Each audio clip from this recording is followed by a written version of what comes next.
तो आइए सुनते हैं मुंशी प्रेमचंद जी की बहुप्रसिद्ध कहानियों में से चुनी हुई एक और नायाब कहानी, कर्मों का फल। मुझे हमेशा आदमियों के परखने की सनक रही है और अनुभव के आधार पर कह सकता हूँ कि यह अध्ययन जितना मनोरंजक, शिक्षाप्रद और उद्घाटन है से भरा हुआ है, उतना शायद और कोई अध्ययन ना होगा।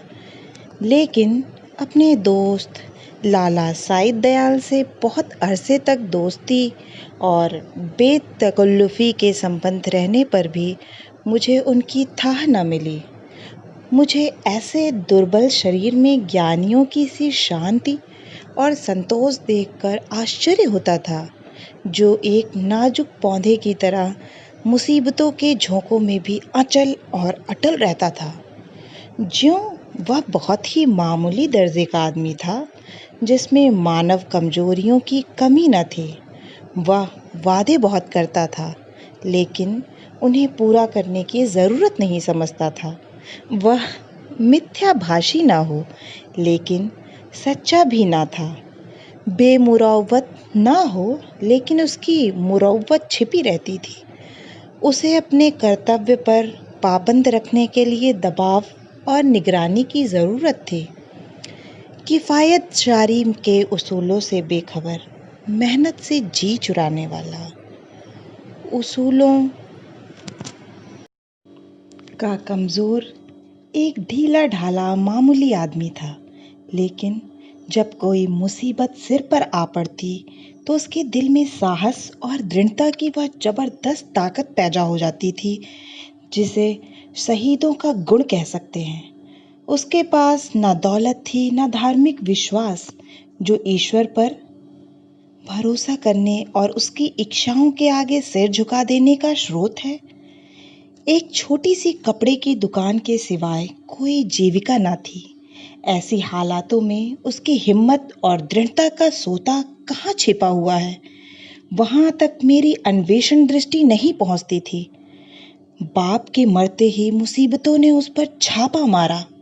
कुछ थोड़ा सा कर्ज विरासत में मिला, जिसमें बराबर बढ़ते रहने की आश्चर्यजनक शक्ति छिपी हुई थी। बेचारे ने अभी बरसी से छुटकारा नहीं पाया था कि महाजन ने नालिश की और अदालत के तलस्मी अहाते में पहुंचते ही यह छोटी सी हस्ती इस तरह फूली जिस तरह मशक फलती है। डिगरी हुई। जो कुछ जमा जता थी, बर्तन भांडे, हांडी तवा, उसके गहरे पेट में समा गए। मकान भी न बचा। बेचारे मुसीबतों के मारे साइद दयाल का अब कहीं ठिकाना ना था। कौड़ी कौड़ी को मोहताज, ना कहीं घर ना बार। कई कई दिन फाके से गुजर जाते। अपनी तो खैर उन्हें जरा भी फिक्र ना थी, लेकिन बीवी थी, 2-3 बच्चे थे, उनके लिए तो कोई ना कोई फिक्र करनी पड़ती थी। कुनबे का साथ और यह बेसरो सामानी बड़ा दर्दनाक दृश्य था। शहर से बाहर एक पेड़ की छाह में यह आदमी अपनी मुसीबत के दिन काट रहा था। सारे दिन बाजारों की खाक छानता। आह, मैंने एक बार उस रेलवे स्टेशन पर देखा। उसके सिर पर एक भारी बोझ था। उसका नाजुक, सुख सुविधा में पला हुआ शरीर पसीना पसीना हो रहा था। पैर मुश्किल से उठते थे। दम फूल रहा था, लेकिन चेहरे से मर्दाना हिम्मत और मजबूत इरादे की रोशनी टपकती थी। चेहरे से पूर्ण संतोष झलक रहा था। उसके चेहरे पर ऐसा इत्मीनान था कि जैसे यही उसका बाप दादों का पेशा है। मैं हैरत से उसका मुंह ताकता रह गया। दुख में हमदर्दी दिखलाने की हिम्मत ना हुई। कई महीने तक यही कैफियत रही।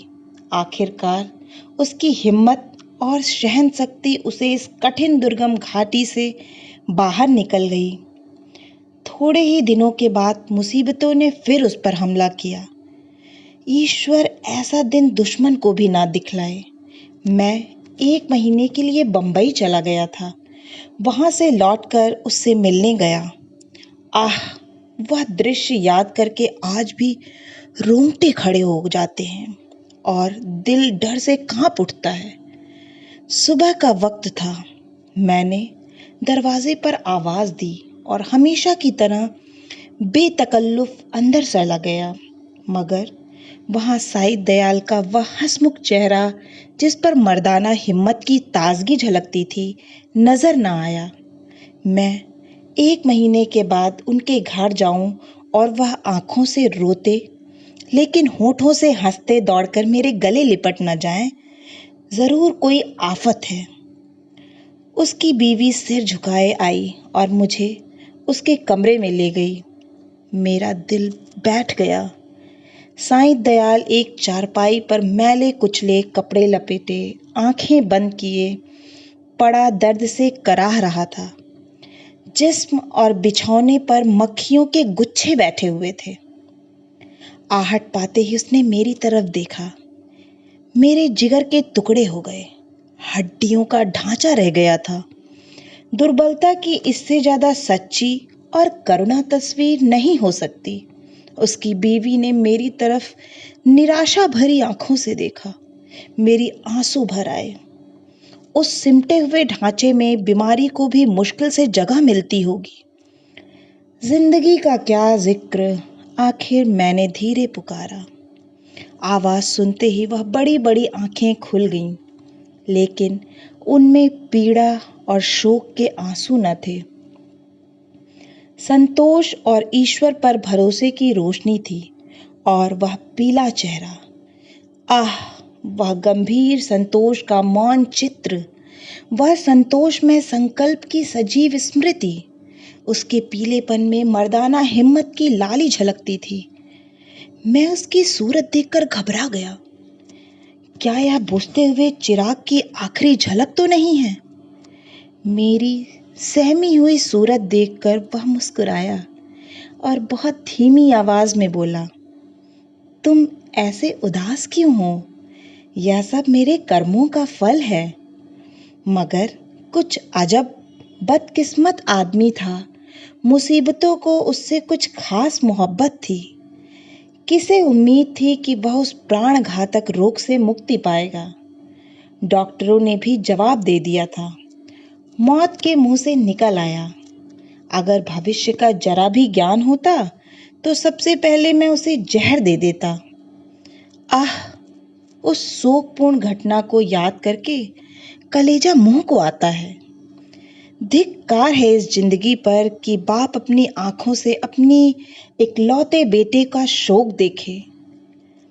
कैसा हंसमुख, कैसा खूबसूरत होनहार लड़का था, कैसा सुशील, कैसा मधुर भाषी। जालिम मौत ने उसे छांट लिया। प्लेग की दुहाई मची हुई थी। शाम को गिल्टी निकली और सुबह को कैसी मनहूस अशुभ सुबह थी। वह जिंदगी सवेरे के चिराग की तरह बुझ गई। मैं उस वक्त उस बच्चे के पास बैठा हुआ था और साईं दयाल दीवार का सहारा लिया हुए खामोश आसमान की तरफ देखता था। मेरी और उसकी आंखों के सामने जालिम और बेरहम मौत ने उस बच्चे को हमारी गोद से छीन लिया। मैं रोते हुए साईं दयाल के गले से लिपट गया। सारे घर में कोहराम मचा हुआ था। बेचारी माँ पछाड़े खा कर रो रही थी। बहनें दौड़ दौड़ कर भाई की लाश से लिपटती थीं और जरा देर के लिए ईर्ष्या ने भी संवेदना के आगे सिर झुका दिया था। मोहल्ले की औरतों को आंसू बहाने के लिए दिल पर जोर डालने की जरूरत ना थी।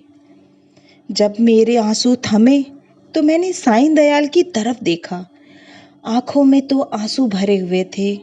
आह, संतोष का आंखों पर कोई बस नहीं, लेकिन चेहरे पर मर्दाना दृढ़ता और समर्पण का रंग स्पष्ट था। इस दुख की बाढ़ और तूफानों में भी शांति की नैया उसके दिल को डूबने से बचाए हुए थी। इस दृश्य ने मुझे चकित नहीं, स्तंभित कर दिया। संभावनाओं की सीमाएं कितनी ही व्यापक हों, ऐसे हृदय द्रावक स्थिति में होश हवास और इत्मीनान को कायम रखना उन सीमाओं से परे है। लेकिन इस दृष्टि से साईं दयाल मानव नहीं, अतिमानव था। मैंने रोते हुए कहा, भाई साहब, अब संतोष की परीक्षा का अवसर है। उसने दृढ़ता से उत्तर दिया, हाँ, यह कर्मों का फल है। मैं एक बार फिर भौचक होकर उसका मुंह ताकने लगा, लेकिन साईं दयाल का यह तपस्वियों जैसा धैर्य और ईश्वर इच्छा पर भरोसा अपनी आंखों से देखने पर भी मेरे दिल में संदेह बाकी थे। मुमकिन है जब तक चोट ताज़ी है सब्र का बांध कायम रहे, लेकिन उसकी बुनियादें हिल गई हैं, उसमें दरारें पड़ गई हैं। वह अब ज़्यादा देर तक दुख और शोक की जहरों का मुकाबला नहीं कर सकता। क्या संसार की कोई दुर्घटना इतनी हृदय द्रावक, इतनी निर्मम, इतनी कठोर हो सकती है? संतोष और दृढ़ता और धैर्य और ईश्वर पर भरोसा, यह सब उस आंधी के समान घास फूस से ज्यादा नहीं। धार्मिक विश्वास तो क्या, अध्यात्म तक उसके सामने सिर झुका देता है। उसके झोंके आस्था और निष्ठा की जड़ें हिला देते हैं। लेकिन मेरा अनुमान गलत निकला। साईं दयाल ने धीरज को हाथ से ना जाने दिया। वह बदसूरत जिंदगी के कामों में लग गया। दोस्तों की मुलाकातें और नदी के किनारे की सैर और तफरीह और मेलों की चहल पहल, इन दिलचस्पियों में उसके दिल को खींचने की ताकत अब भी बाकी थी। मैं उसकी एक एक क्रिया को, एक एक बात को गौर से देखता और पढ़ता। मैंने दोस्ती के नियम कायदों को भुलाकर उसे उस हालत में देखा जहां उसके विचारों के सिवा और कोई ना था। लेकिन उस हालत में भी उसके चेहरे पर वही पुरुषोचित धैर्य था और शिकवे शिकायत का एक शब्द भी उसकी जबान पर नहीं आया। इसी बीच मेरी छोटी लड़की चंद्रमुखी निमोनिया की भेंट चढ़ गई। दिन के धंधे से फुर्सत पाकर जब मैं घर पर आता और उसे प्यार से गोद में उठा लेता, तो मेरे हृदय को जो आनंद और आत्मिक शांति मिलती थी, उसे शब्दों में नहीं व्यक्त कर सकता। उसकी अदाएं सिर्फ दिल को लुभाने वाली नहीं, गम को भुलाने वाली हैं। जिस वक्त वह हुमक कर मेरी गोद में आती, तो मुझे तीनों लोक की संपत्ति मिल जाती थी। उसकी शरारतें कितनी मनमोहक थीं। अब हुक्के में मज़ा नहीं रहा, कोई चीलम को गिराने वाला नहीं। खाने में मज़ा नहीं आता, कोई थाली के पास बैठा हुआ उस पर हमला करने वाला नहीं। मैं उसकी लाश को गोद में लिए बिलख बिलख कर रो रहा था। यही जी चाहता था कि अपनी जिंदगी का खात्मा कर दूं। यकायक मैंने साईं दयाल को आते देखा। मैंने फौरन आंसू पोंछ डाले और उस नन्ही सी जान को जमीन पर लिटाकर बाहर निकल आया। उस धैर्य और संतोष के देवता ने मेरी तरफ संवेदनशील की आंखों से देखा और मेरे गले से लिपटकर रोने लगा। मैंने कभी उसे इस तरह चीखे मारकर रोते नहीं देखा। रोते रोते उसकी हिचकियां बंध गईं, बेचैनी से बेसुध हो और बेहार हो गया। यह वही आदमी है जिसका इकलौता बेटा मरा और माथे पर बल नहीं आया। यह काया पलट क्यों? इस शोकपूर्ण घटना के कई दिन बाद, जबकि दुखी दिल संभालने लगा, एक रोज हम दोनों नदी की सैर को गए। शाम का वक्त था। नदी कहीं सुनहरी, कहीं नीली, कहीं काली, किसी थके हुए मुसाफिर की तरह धीरे धीरे बह रही थी। हम दूर जाकर एक टीले पर बैठ गए, लेकिन बातचीत करने को जी नहीं चाहता था। नदी के मौन प्रवाह ने हमको भी अपने विचारों में डुबो दिया। नदी की लहरें विचारों की लहरों को पैदा कर देती हैं। मुझे ऐसा मालूम हुआ कि प्यारी चंद्रमुखी लहरों की गोद में बैठी मुस्कुरा रही है। मैं चौंक पड़ा और अपने आंसुओं को छिपाने के लिए नदी में मुंह धोने लगा। साईं दयाल ने कहा, भाई साहब, दिल को मजबूत करो। इस तरह कुढ़ोगे तो जरूर बीमार हो जाओगे। मैंने जवाब दिया, ईश्वर ने जितना संयम तुम्हें दिया है उसमें से थोड़ा सा मुझे भी दे दो। मेरे दिल में इतनी ताकत कहाँ। साईं दयाल मुस्कुराकर मेरी तरफ ताकने लगे।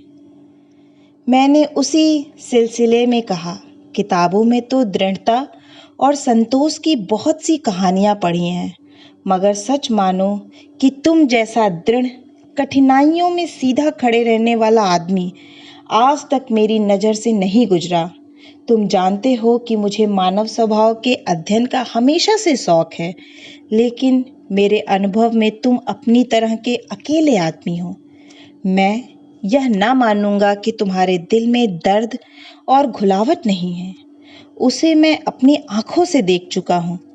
फिर इस ज्ञानियों जैसे संतोष और शांति का रहस्य तुमने कहाँ छिपा रखा है? तुम्हें इस समय यह रहस्य मुझसे कहना पड़ेगा। साईं दयाल कुछ सोच विचार में पड़ गया और जमीन की तरफ ताकते हुए बोला, यह कोई रहस्य नहीं, मेरे कर्मों का फल है। यह वाक्य मैंने चौथी बार उसकी जबान से सुना और बोला, जिन कर्मों का फल ऐसा शक्तिदायक है, उन कर्मों की मुझे भी कुछ दीक्षा दो। मैं ऐसे फलों से क्यों वंचित रहूं?